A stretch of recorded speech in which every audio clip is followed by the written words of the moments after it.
দেখো, সব থেকে বড় কথা যে প্রশ্নপত্র ফাঁস করতে তৎপর এখন, অর্থাৎ চোর পালালে বুদ্ধি বাড়ে। কিন্তু যে প্রশ্নপত্র ফাঁসের জন্য লক্ষ লক্ষ ছাত্রছাত্রীদের জীবন অতিষ্ঠ হয়ে উঠল, আজকে তার দায়িত্ব কে নেবে? কারোরই কোনো দায়িত্ব নেই। একটা সরকার মানে সেখানটায় দায়িত্ব নিতে হয়, অ্যাকাউন্টেবিলিটি নিতে হয়। আজকে ভারতবর্ষে এত বড় একটা ঘটনা, এই ঘটনা একবার নয়, প্রত্যেক বছর হয়ে চলেছে। এই সরকারের আমলে ঘন ঘন হয়ে চলেছে।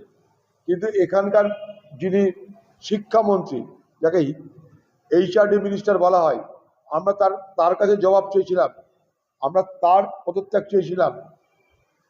যে স্বেচ্ছায় পদত্যাগ করলে দেখতে ভালো লাগতো। আজকে লক্ষ লক্ষ ছাত্রছাত্রীর এই দুরবস্থার জন্য দায়ী কে, এখনো সেটাই জানলাম না আমরা। আগামী দিনে দেখবো বুধর ঘাড়ে চাপিয়ে দু চারটে অফিসারকে এদিক ওদিক করে দেওয়া হয়েছে, কিন্তু সমস্যার সমাধান কোথায়?